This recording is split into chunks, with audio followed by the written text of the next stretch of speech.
Good morning everyone. आज कल हमने लास्ट सेक्शन में हमने 1 से लेकर के 15 क्वेश्चन तक देखे थे। आज जो हम लोग देखने जा रहे हैं वो देखने जा रहे हैं 16 क्वेश्चन नंबर से लेकर के 30 नंबर क्वेश्चन तक।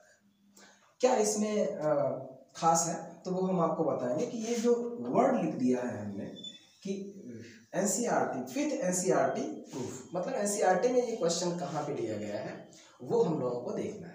ओके, तो आज हम लोग देखते हैं क्वेश्चन नंबर 16। तो 16 नंबर देख लीजिएगा। 16 नंबर पे हम लोग देखते हैं क्या है। 16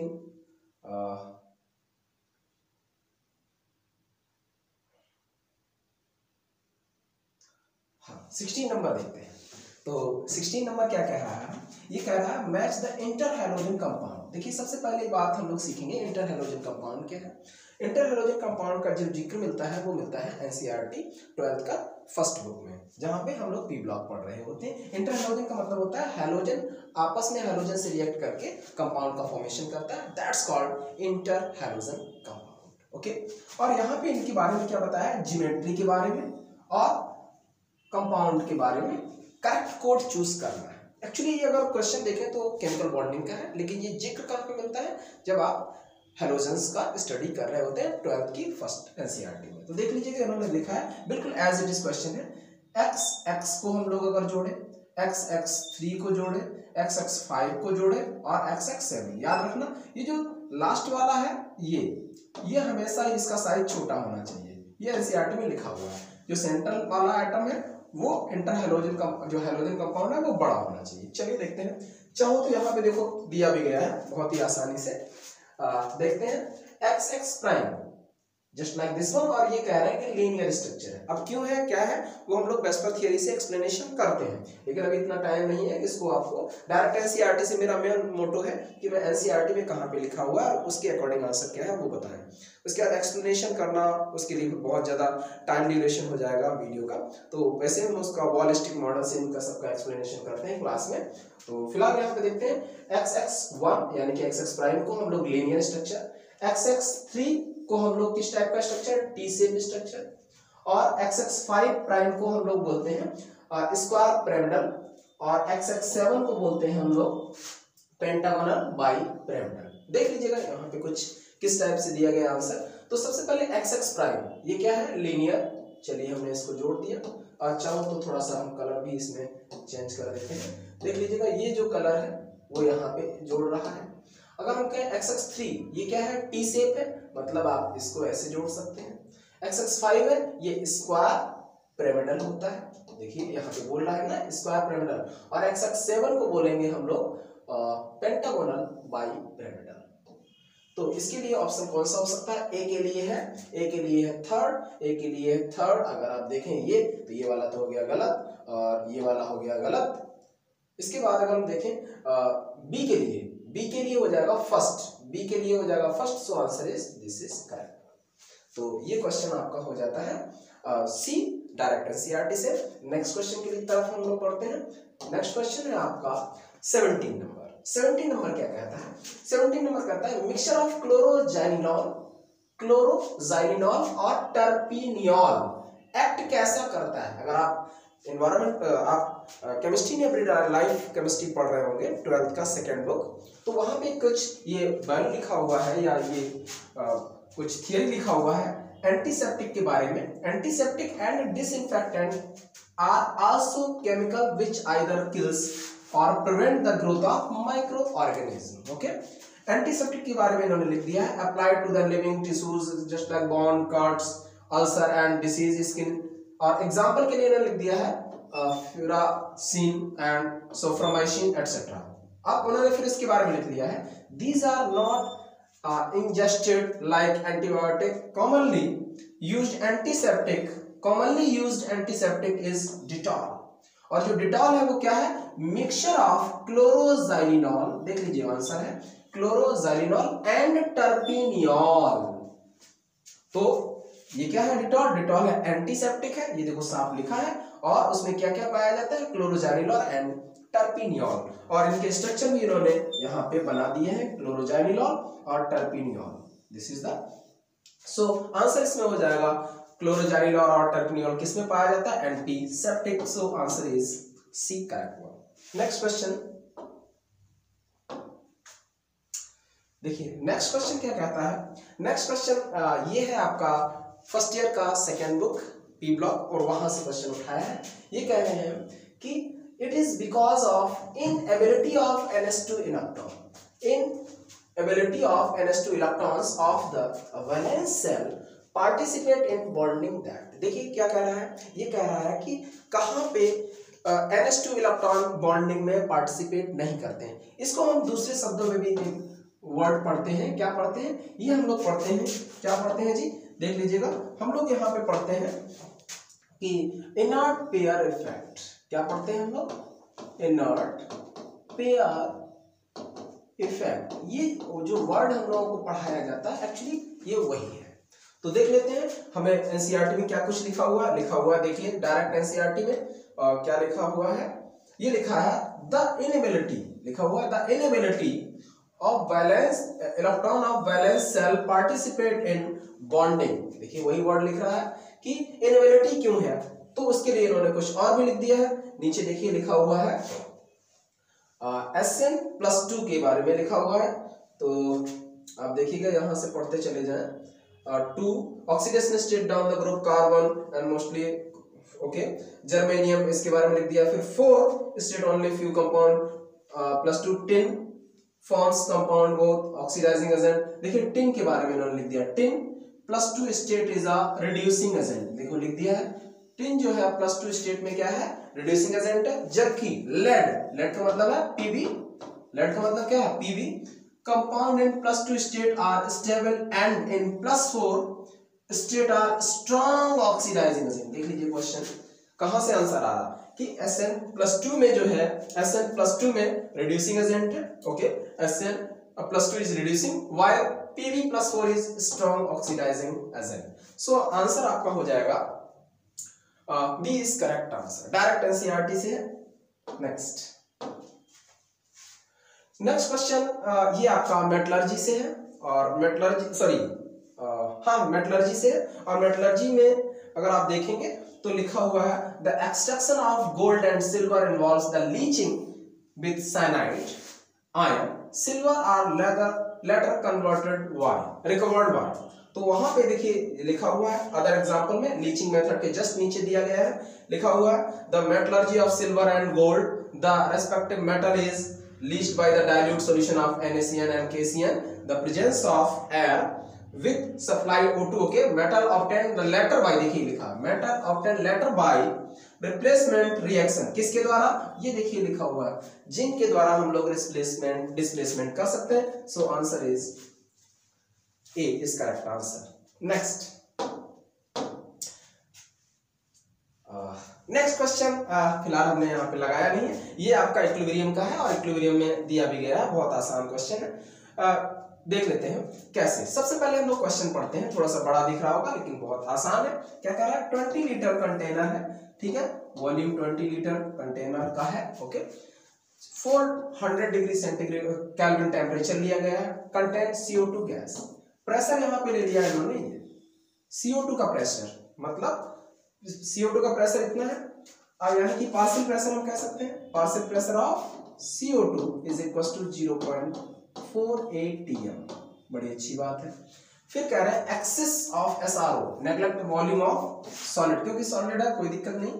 volume of the container now decreased by moving the movable piston container the maximum volume of the container when pressure of CO2 attain maximum value will be। यहाँ पे देख लीजिएगा, यहाँ पे इन्होंने क्या कह दिया है? यहाँ पे इन्होंने क्या दिया है कि देखिए सबसे पहले हम लोग यहाँ पे देखते हैं Kp का वैल्यू इन्होंने दे रखा है। क्या दे रखा है? Kp का वैल्यू दे रखा है। और अगर आप देखें ये जो वैल्यू आएगी, ये Kp का वैल्यू हम लोग QC निकालेंगे। QC बराबर क्या हो जाएगा? QC हो जाएगा पार्शियल प्रेशर ऑफ CO2। क्यों? क्योंकि ये भी सॉलिड है और ये भी सॉलिड है। चलिए अच्छी बात है। तब हमें यहां से वैल्यू पता चल गई कि QP यहां पे कहते हैं QP is less than KP। जब ये हो जाएगा तो रिएक्शन क्या होगी? फॉरवर्ड वाइज होगी।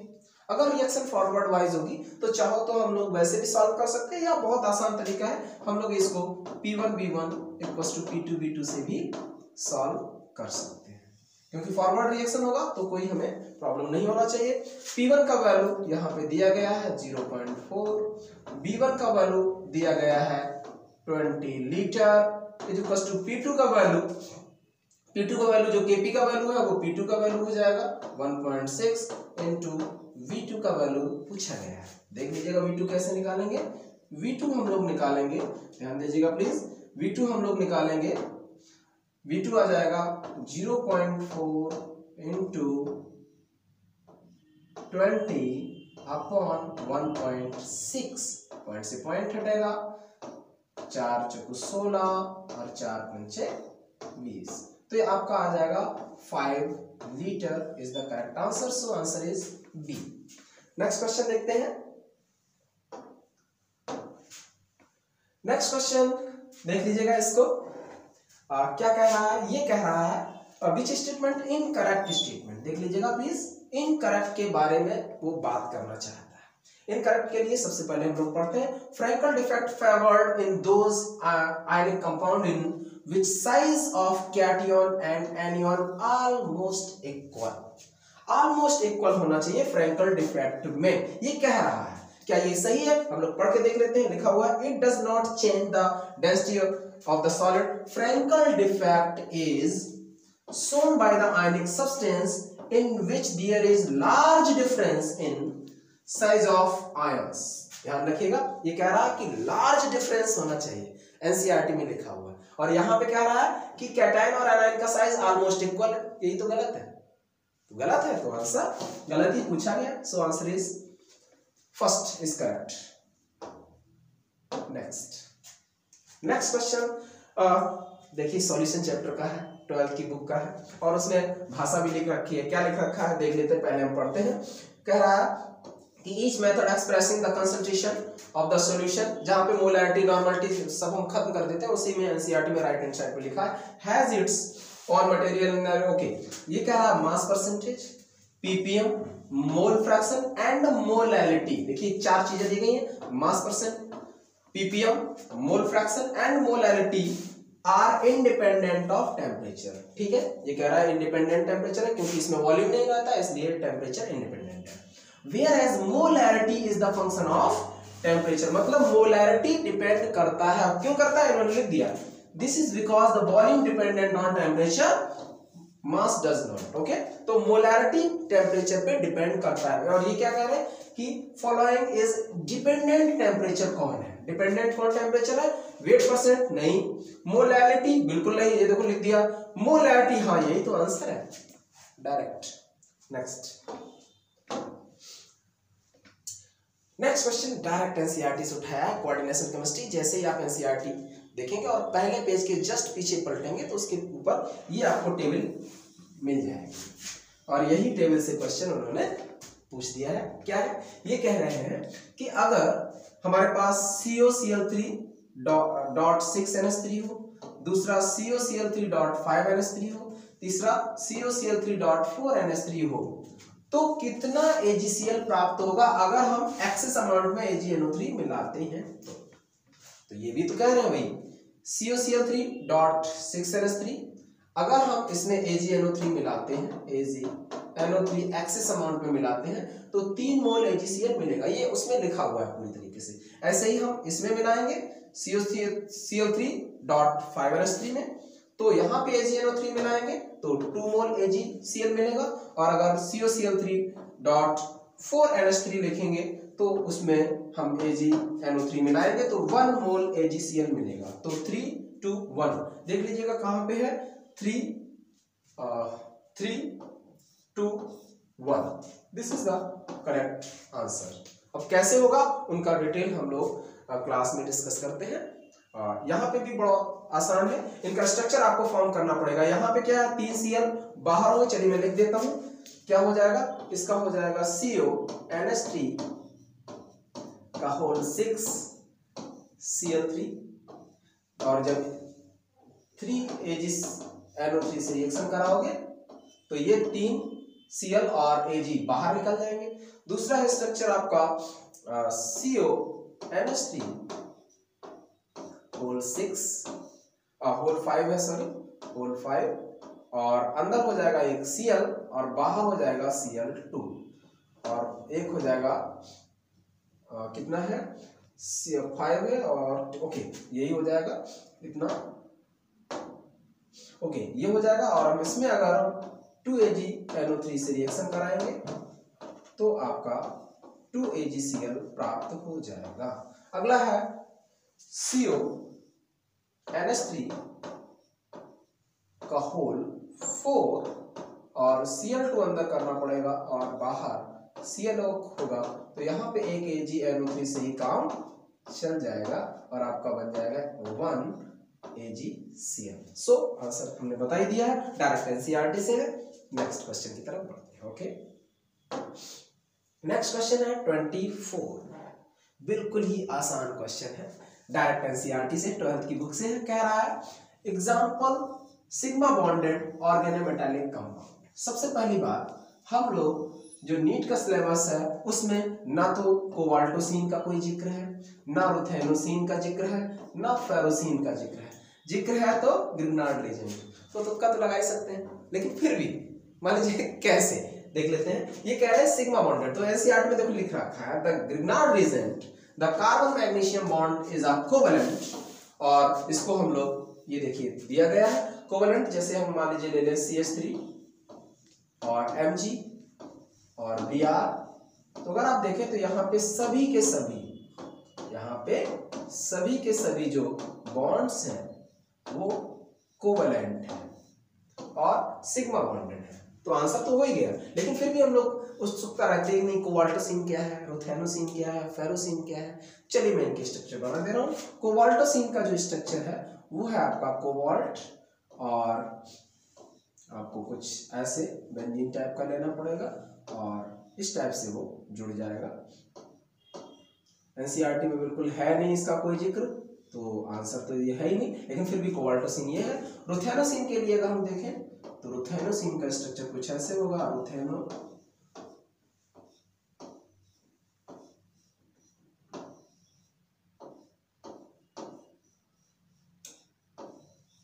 और फेरोसिन के लिए देखें तो 5 मेंबर रिंग रहती है।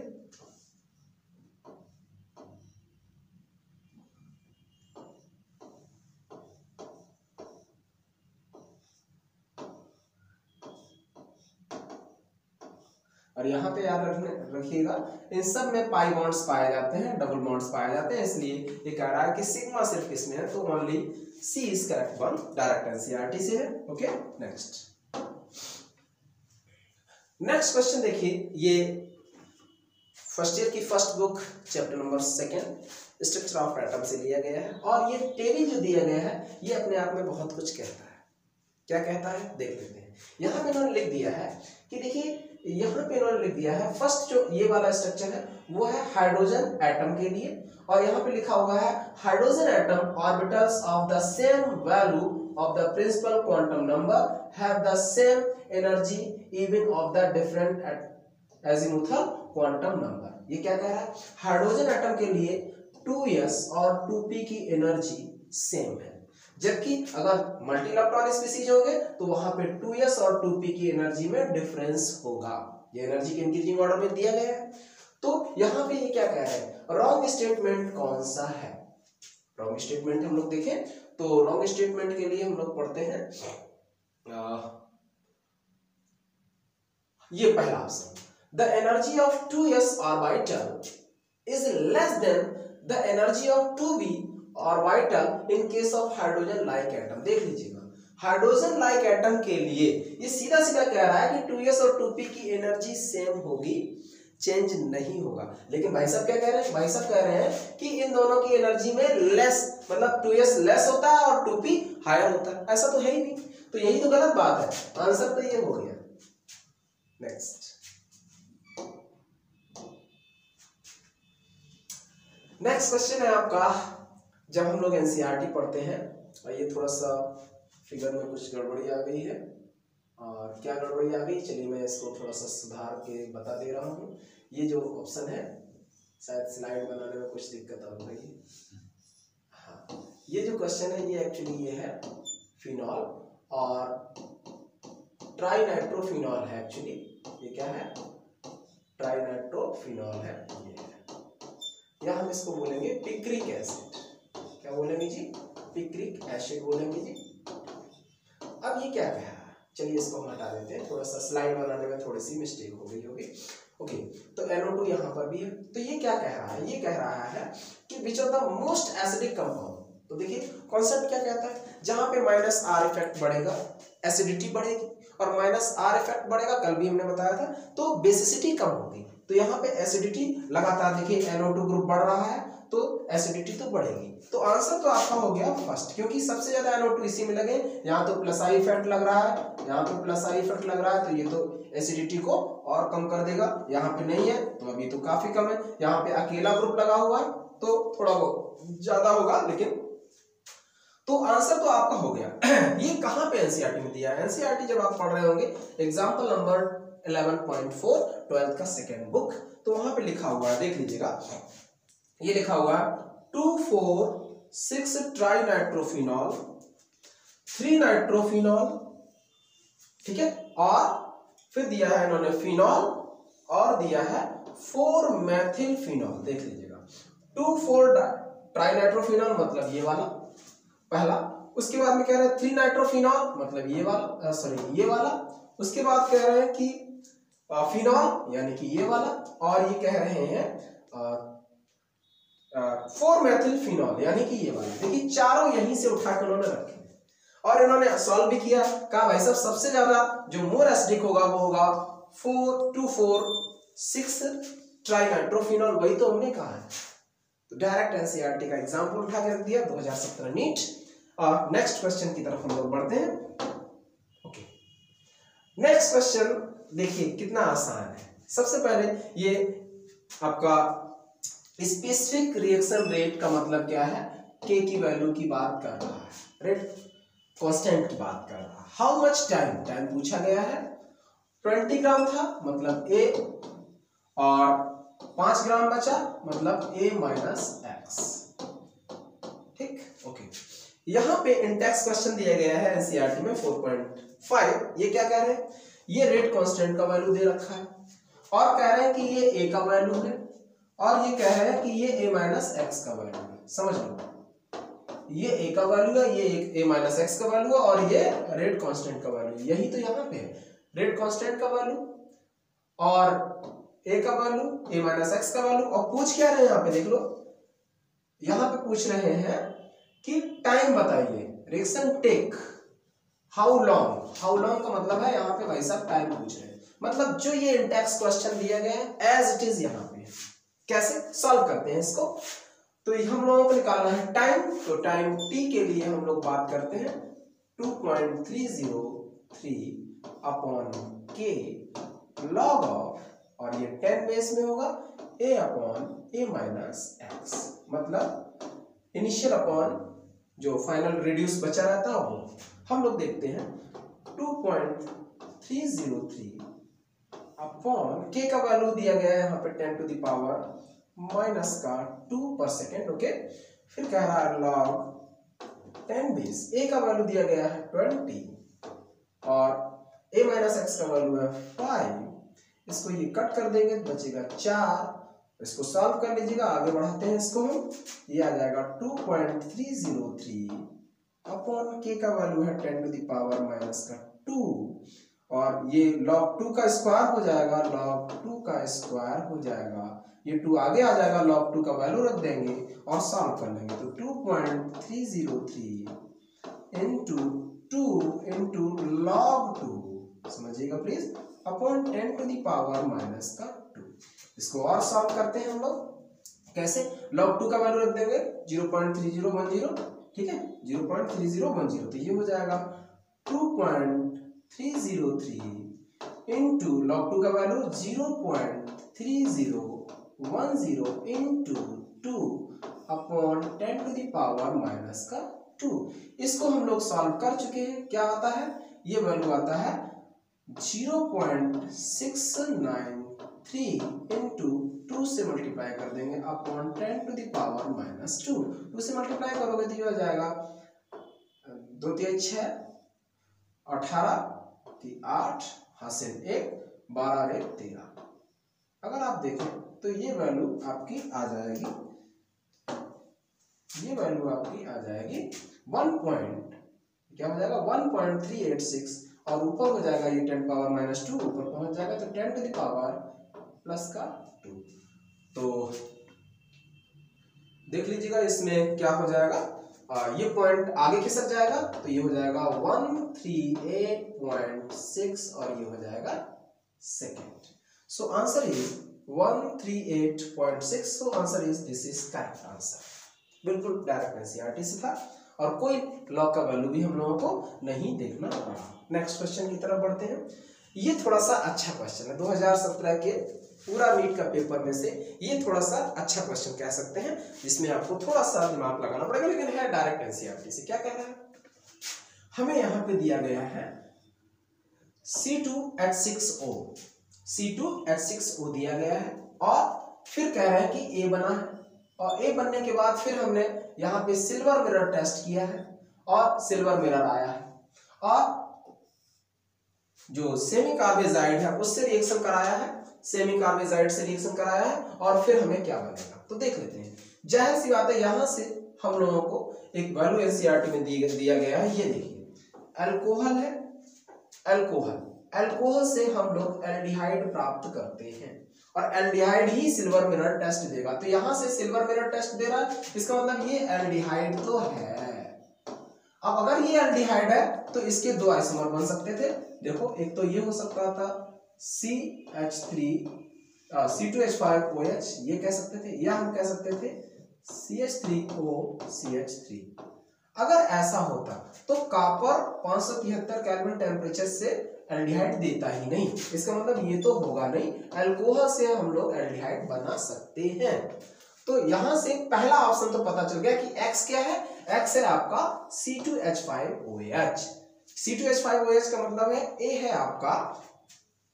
आपका यहां पे इन्होंने क्या दिया गया A, सॉरी X क्या है यहाँ पे अल्कोहल का मतलब है एथिल अल्कोहल या एथेनॉल, मतलब X एसिटाल्डिहाइड गलत, एथेनोइक एसिड गलत, एथेनॉल हाँ सही और एथेनॉल ये भी सही। चलिए अब इन दोनों में से अब आगे और हम देखते हैं क्या है। जैसे ही हमने इसको गर्म किया, देखिएगा अगर हम इसको गर्म करेंगे तो हाइड्रोजन गैस वाटर निकल जाएगा और आपका बनेगा CH3। देख लीजिएगा यहाँ पे बन जाएगा ये आपका बन जाएगा CH3 और CHO, एथेनॉल बन जाएगा और एथेनॉल आपका ऑप्शन दिया गया है ये, और ये तो गलत हो जाएगा। तो ऑप्शन आपका ऑप्शन के अकॉर्डिंग हो जाएगा एथेनॉल, ए है एथेनॉल और एथेनॉल के बाद X है आपका एथिल अल्कोहल यानी कि एथेनॉल। अब इसके बाद हम आगे का काम करते हैं। Y यहाँ पे इन्होंने दे रखा है और आपका Z दे रखा है, तो देख लेते हैं। जब ये बन गया, देखिएगा ये बन गया है CH3CHO और ये रिएक्शन किससे करा रहे हैं, रिएक्शन करा रहे हैं आपका OH का मतलब है डाइल्यूट, NaOH वगैरह ले लेंगे तो ये क्या करेगा, ये हमें मालूम है अल्फा हाइड्रोजन है, ये एल्डोल कंडेंसेशन देगा और एल्डोल कंडेंसेशन करने के बाद आपका बना लेगा ये ब्यूट, मतलब CH3, इसको हम हटा दें, यहाँ पे 1 2 3 4 कार्बन है, ब्यूट है ओके। 2 पे लगा है इन, लो हमने 2 पे इन लगा दिया और इन अल, और अल हो जाएगा आपका 2 इन अल।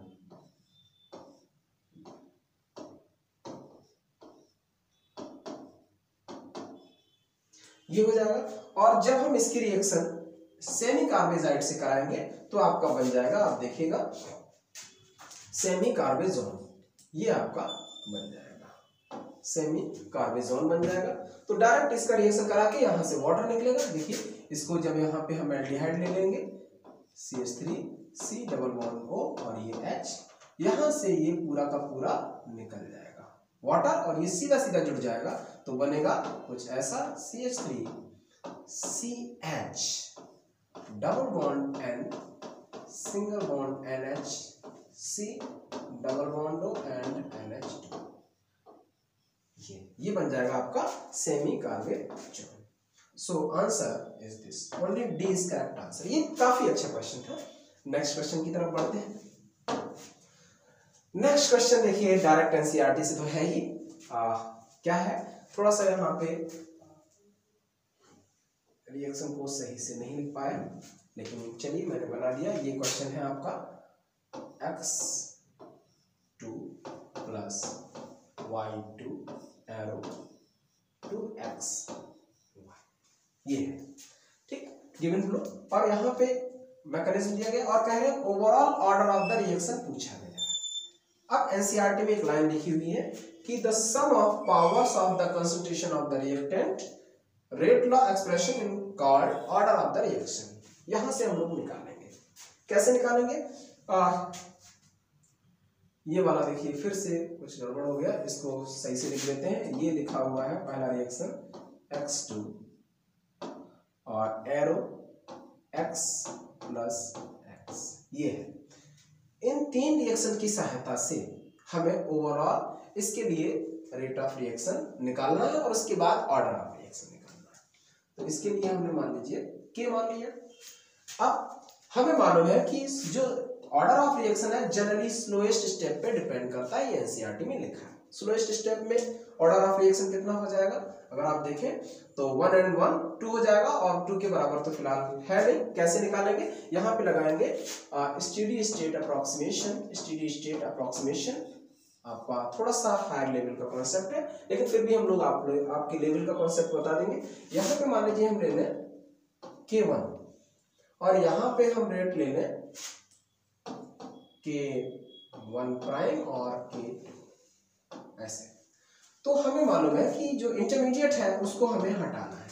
इंटरमीडिएट को हमें हटाना है, तो यहां से अगर हम निकालें तो K1 इज इक्वल टू हो जाएगा x का स्क्वायर अपॉन x, सॉरी गलत हो गया है,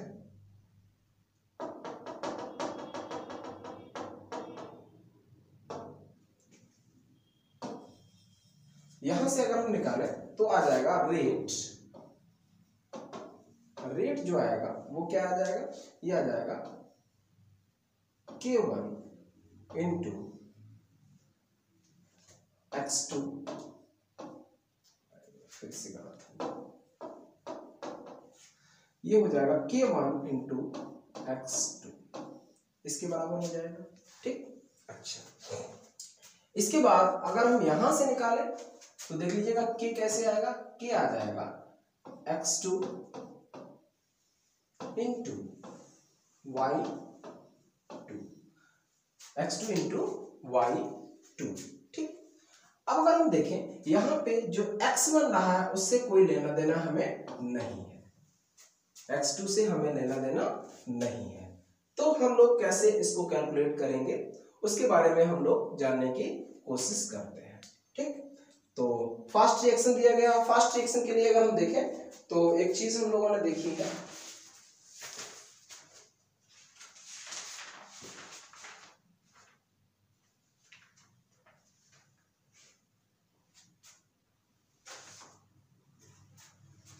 यहां से अगर हम निकालें तो एक वैल्यू निकलेगा यहां से K1 is equal to x का स्क्वायर अपॉन x2। यहां से अगर हम इसकी वैल्यू निकालना चाहें तो कैसे निकालेंगे?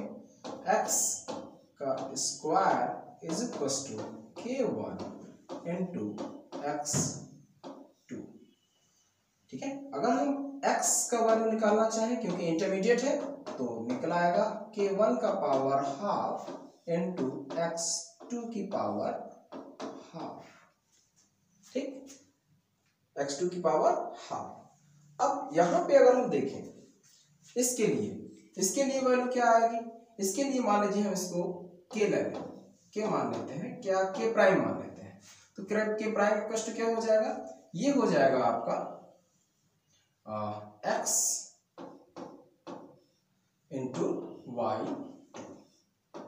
अब यहाँ पे x और y लिख लेंगे। चलिए अब हमें x का वैल्यू पता चल गया, किससे, इस इक्वेशन से, वो यहाँ पे हम रख देंगे। तो x prime is equal to हो जाएगा k1 का पावर हाफ इंटू x2 की पावर हाफ और इंटू वाई। ऑर्डर हम कैसे निकालेंगे, ऑर्डर ऑफ रिएक्शन हम लोग निकालते हैं स्लोएस्ट स्टेप, यानी कि स्लो स्टेप यही तो है, इसके मॉलिक्यूलरिटी के जो पावर्स चढ़े होंगे उनके बराबर हो जाएगा। तो पावर यहाँ पे हाफ है प्लस यहाँ पे 1 है, तो 1 प्लस 1.5 सॉरी हाफ, ये क्या है, ये हाफ है, हाफ का मतलब है 0.5, तो 1 plus half equals to 1.5 is the correct answer. तो आंसर इसमें हो जाएगा फर्स्ट 1.5। नेक्स्ट क्वेश्चन की तरफ हम लोग बढ़ते हैं। नेक्स्ट क्वेश्चन, ये डायरेक्ट क्वेश्चन दिया गया है आपकी एनसीईआरटी से, मैंने मुझे लगता है कि यहाँ पे नहीं लगाया है। जब हम लोग एल्काइंस पढ़ रहे होंगे, क्या पढ़ रहे होंगे, एल्काइंस पढ़ रहे होंगे, तो डायरेक्ट एनसीईआरटी में ये रिएक्शन दिखा गया है। हमें इसमें पेज शायद भूल गए हैं, नहीं लग पाया, कोई दिक्कत नहीं। ये जो क्वेश्चन है, आज गड़बड़ी काफी हो गई है। चलिए क्वेश्चन दिया गया है ये CH3C और उसके बाद triple CH3C triple bond CH, और ये कन्वर्ट होगा हाइड्रोलिसिस के थ्रू, और यहाँ पे एसिड ले लेंगे H2SO4 और HgSO4 ले लेंगे, ठीक, और ये इंटरमीडिएट बनाएगा A और फिर प्रोडक्ट बनाएगा। तो हमें प्रोडक्ट की तरफ बढ़ना है, कैसे, एनसीईआरटी हमें दिया गया है, तो इसको देखते हैं। सबसे पहले क्या होगा, एनसीईआरटी में लिखा हुआ है CH3, डायरेक्ट यही क्वेश्चन ही लिखा हुआ है CH, और हम लोग इसका हाइड्रोलिसिस कराएंगे किसके प्रेजेंस में, एसिड की प्रेजेंस में और HgSO4 की प्रेजेंस में। थोड़ा टेक्निकल प्रॉब्लम की वजह से ये क्वेश्चन गलत आ गया है। चलिए हम हाइड्रोलिसिस कर दें, मार्कोनी कर्व लगा देंगे इसमें। तो मार्कोनी कर्व में देखते हैं हम लोग, तो क्या हो जाएगा, OH H वहां जाएगा जहां पे H जाता है, OH वहां जाएगा जहां पे H नहीं है। तो देख लेते हैं CH3 डबल बॉन्ड हो जाएगा, सॉरी ये हो जाएगा C, और यहाँ पे चला जाएगा OH और डबल बॉन्ड हो जाएगा CH2।